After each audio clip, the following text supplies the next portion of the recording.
खमागणी दोस्तों, सर रतन टाटा 9 अक्टूबर 2024 को इस दुनिया को छोड़कर चले गए। आज हम आपको बताने जा रहे हैं वो कहानियां जो रतन टाटा के जीवन से जुड़ी है और जिनसे शायद ही आप वाकिफ होंगे। रतन टाटा सिर्फ एक बिजनेस टाइकून ही नहीं बल्कि एक इंसानियत के प्रतीक भी थे। तो चलिए शुरू करते हैं। ये किस्सा है 1999 का, जब टाटा इंडिका खराब प्रदर्शन कर रही थी। रतन टाटा और फोर्ड के चेयरमैन बिल फोर्ड के बीच टाटा मोटर्स के पैसेंजर कार डिवीजन को बेचने की बातचीत चल रही थी। इसी बातचीत के दौरान रतन टाटा को बिल फोर्ड के साथ एक असहज मीटिंग का सामना करना पड़ा और बिल फोर्ड ने कथित तौर पर रतन टाटा से कहा, आप कुछ भी नहीं जानते, आपने यात्री कार डिवीजन क्यों शुरू किया। 9 साल बाद वक्त पलटा। फोर्ड आर्थिक रूप से संघर्ष कर रही थी और रतन टाटा ने $2.3 बिलियन में जैगुआर और लैंड रोवर को खरीद लिया। तब फोर्ड के अध्यक्ष ने टाटा को धन्यवाद देते हुए कहा, आप जेएलआर को खरीद कर हम पे बहुत बड़ा उपकार कर रहे हैं। तो दोस्तों, देखा आपने, समय सबको मौका देता है। इस घटना से हम रतन टाटा के पेशेंस की झलक देखने को मिलती है। दोस्तों, आपको जानकर हैरानी होगी कि टाटा सन्स के ऑफिस में एक अनोखी पॉलिसी है, वह है स्ट्रीट डॉग्स को शेल्टर और खाना देना। रतन टाटा को डॉग से खास लगाव था। एक बार उन्होंने देखा कि एक कुत्ता ऑफिस के बाहर ठंड में कांप रहा था। उन्होंने तुरंत स्टाफ से कहा कि किसी भी कुत्ते को बाहर ना छोड़ा जाए और उन्हें अंदर आकर रहने दिया जाए। यह उनकी दयालुता को दर्शाता है और आज भी टाटा ग्रुप के कई ऑफिसेज में यह पॉलिसी लागू है और उनके लिए हर जानवर की जिंदगी कीमती थी। रतन टाटा का एक सपना था, एक ऐसी कार बनाने का जिसे हर आदमी अफोर्ड कर सके। यह सपना उन्हें तब आया जब उन्होंने एक बार बारिश में एक परिवार को बाइक पर सफर करते देखा। उनके मन में आया कि क्यों ना एक ऐसी कार बनाई जाए जो सेफ हो, सस्ती हो और हर मिडिल क्लास फैमिली खरीद सके। इसी सोच से जन्म हुआ टाटा नैनो का, जो दुनिया की सबसे सस्ती कार बनी। इस कार ने ऑटोमोबाइल इंडस्ट्री में क्रांति ला दी थी। हालांकि टाटा नैनो का सफर ज्यादा लंबा नहीं चला, लेकिन रतन टाटा के इस ड्रीम प्रोजेक्ट ने दुनिया भर में उनकी विजनरी सोच का लोहा मनवाया। 2008 में जब टाटा मोटर्स ने जैगुआर और लैंड रोवर को खरीदा तो लोगों ने इस डील पर सवाल उठाए। कई एक्सपर्ट्स ने कहा कि यह डील टाटा के लिए नुकसानदायक साबित होगी। उस समय जैगुआर और लैंड रोवर की हालत ठीक नहीं थी, लेकिन रतन का भरोसा इस डील पर अडिग था। उन्होंने ये डील पूरी की और आज जैगुआर और लैंड रोवर टाटा मोटर्स की सबसे ज्यादा प्रॉफिटेबल डिविजन्स में से एक है। रतन टाटा की इस दूरदर्शिता ने दुनिया को दिखा दिया कि सही फैसले करने की उनकी क्षमता अद्वितीय है। 26/11 के आतंकी हमले के दौरान मुंबई का ताजमहल पैलेस होटल, जो टाटा ग्रुप का हिस्सा है, भी निशाने पर था। हमले के बाद रतन ने अपने कर्मचारियों पर उन सभी लोगों की मदद के लिए तुरंत कदम उठाए जाने के लिए कहा जो उस भयानक दिन प्रभावित हुए थे। उन्होंने न सिर्फ मृतकों के परिवारों की मदद की, बल्कि हमले के बाद होटल को फिर से उसी गरिमा के साथ खड़ा किया। ताज में बहुत ज्यादा तबाही हुई थी। हमले के सिर्फ 1 महीने के भीतर ही होटल फिर से खुल गया। हालांकि इसकी विरासत और भव्यता को बहाल करने में ज्यादा समय लगा और टाटा ने करीब 21 महीने के भीतर इसे बहाल करने के लिए $1 बिलियन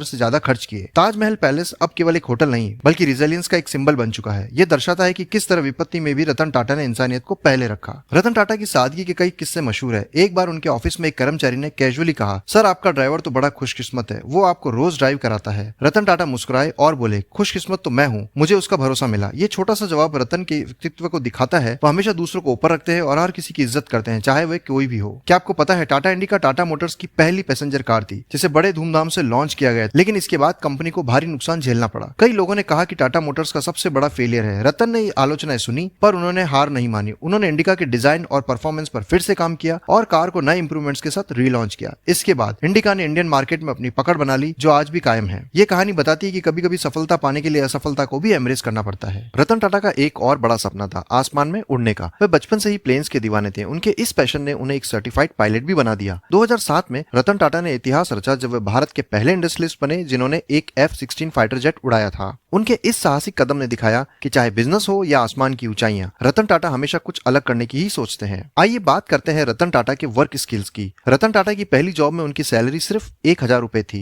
उन्होंने टाटा ग्रुप में बतौर अप्रेंटिस अपने करियर की शुरुआत की, जहां उन्होंने टाटा स्टील के शॉप फ्लोर और ब्लास्ट फर्नेस पर काम किया। इस दौरान उन्होंने अपने काम में डूबकर मेहनत की और धीरे धीरे टाटा ग्रुप की लीडरशिप भी संभाली। उनकी इस एनर्जी से हमें यह सीखने को मिलता है कि हर बड़ी सफलता की शुरुआत एक छोटे से कदम से ही होती है। रतन टाटा की जिंदगी में शादी का भी एक अनोखा पहलू है। उन्होंने एक इंटरव्यू में कहा था, उनकी लाइफ में 4 बार ऐसा हुआ है जब उनकी शादी लगभग तय हो गई थी, लेकिन हर बार किसी न किसी कारण से शादी नहीं हो पाई। उन्होंने इस फैसले पर भी कोई पछतावा नहीं दिखाया। वे मानते थे कि यह सही फैसला था क्योंकि इससे उन्हें अपने काम और समाज सेवा के लिए पूरा समय मिल जाता था। क्या आपको पता है कि टाटा टी का आइडिया कितना रिवॉल्यूशनरी था? एक समय था जब इंडियन मार्केट में सिर्फ ब्रिटिश टी ब्रांड्स का राज था। रतन टाटा ने 1980 में टाटा टी के जरिए इस मोनोपोली को खत्म भी किया। उन्होंने एक ऐसी चाय लॉन्च की जो क्वालिटी में बेहतरीन थी और इंडियन कंज्यूमर्स की पसंद के हिसाब से बनाई गई थी। आज टाटा टी इंडिया की सबसे बड़ी टी कंपनी बन चुकी है और ये दिखाता है कि कैसे रतन टाटा ने लोकल ब्रांड्स को ग्लोबल बनाने का सपना देखा और पूरा भी किया। क्या आप जानते हैं कि रतन टाटा का एविएशन से गहरा रिश्ता है? उनके दादाजी JRD टाटा ने 1932 में एयर इंडिया की स्थापना की थी और ये कंपनी उनके दिल के बहुत करीब थी। जब भारत सरकार ने एयर इंडिया का निजीकरण करने का फैसला किया तो रतन टाटा ने इसे फिर से टाटा ग्रुप में वापस लाने का प्रयास किया और 2021 में टाटा ग्रुप ने एयर इंडिया को फिर से खरीद लिया और ये एक तरह से टाटा का इस विरासत को वापस अपने परिवार में लाना था। यह कदम रतन टाटा के लिए इमोशनल और प्रोफेशनल दोनों ही स्तर पर बेहद खास था। दोस्तों, टाटा ट्रस्ट का नाम आपने जरूर सुना होगा। यह संस्था भारत में सबसे बड़ी चैरिटेबल ट्रस्ट में से एक है। लेकिन क्या आपको पता है कि इस ट्रस्ट की शुरुआत सर दोराबजी टाटा और जेआरडी टाटा ने की थी और रतन टाटा ने इसे नई ऊंचाइयों तक पहुंचाया। रतन टाटा ने अपनी कमाई का बहुत बड़ा हिस्सा टाटा ट्रस्ट को डोनेट किया है। ये ट्रस्ट हेल्थ केयर, एजुकेशन और ग्रामीण विकास जैसे सेक्टर्स में काम करते हैं। उनका मानना था कि कंपनी का असली फायदा तभी है जब समाज का हर व्यक्ति उससे लाभान्वित हो। उनका समाज के प्रति दायित्व को निभाना उन्हें भारत के सबसे सम्मानजनक बिजनेस ग्रुप्स में से बनाता है। आइए बात करते हैं भारत की सबसे बड़ी आईटी कंपनी के बारे में। टाटा कंसल्टेंसी सर्विसेज यानी टीसीएस, जो आज भारत की सबसे बड़ी आईटी कंपनी है, उसकी शुरुआत भी एक छोटी सी कोशिश से हुई थी। रतन टाटा ने देखा कि आईटी सेक्टर में बहुत पोटेंशियल है, लेकिन इंडिया में इस पर ध्यान नहीं दिया जा रहा। तब उन्होंने टीसीएस को एक छोटे स्केल पर शुरू किया और आज ये कंपनी ग्लोबल लीडर बन चुकी है। इसने न सिर्फ इंडियन आईटी इंडस्ट्री को ऊंचाइयों पर पहुंचाया, बल्कि लाखों युवाओं को नौकरियां भी दी है। ये दिखाता है कि कैसे रतन टाटा की विजन ने इंडिया को डिजिटल युग में एक मजबूत पहचान दिलाई है। रतन टाटा सिर्फ एक बिजनेसमैन ही नहीं, वे नेशन बिल्डिंग में भी गहरी भूमिका निभाते हैं। टाटा ग्रुप ने भारत के one of the most important national infrastructure development project यानी गोल्डन क्वाड्रिलेटरल में एक महत्वपूर्ण भूमिका निभाई थी। आपकी जानकारी के लिए बता दूं कि गोल्डन क्वाड्रिलेटरल भारत का नेशनल रोड नेटवर्क है, जो भारत के मेजर इंडस्ट्रियल, एग्रीकल्चरल और कल्चरल सेंटर्स को जोड़ने का काम करता है। इन सुपर हाईवेज का मुख्य उद्देश्य भारत के 4 बड़े शहरों के बीच की दूरी और यात्रा के समय को कम करना है, जो सीधा भारत के डेवलपमेंट एंड ग्रोथ में कंट्रीब्यूट करता है। देश में सड़कों के नेटवर्क की जरूरत थी, तब टाटा ग्रुप ने इसका महत्वपूर्ण हिस्सा बनने का फैसला लिया। टाटा ग्रुप ने इस प्रोजेक्ट में इंफ्रास्ट्रक्चर के विकास में बड़ा योगदान दिया। टाटा ग्रुप का मानना था कि देश का विकास बिजनेस की ग्रोथ से जुड़ा हुआ है और इसी सोच के साथ टाटा ग्रुप ने भारत के कई इंफ्रास्ट्रक्चर प्रोजेक्ट्स में भी हिस्सा लिया। तो दोस्तों, ये थी सर रतन टाटा की जिंदगी से जुड़े कुछ बेहद दिलचस्प कहानियां, जो शायद ही आपने पहले कभी सुनी होंगी। अगर आपको ये वीडियो पसंद आया है तो लाइक और सब्सक्राइब जरूर करें और बेल आइकन दबाना ना भूलें, ताकि हमारे अगले इंटरेस्टिंग वीडियोस का नोटिफिकेशन आपको समय पे मिल जाए। तो मिलते हैं अगले वीडियो में, तब तक के लिए स्वस्थ रहें, मस्त रहें।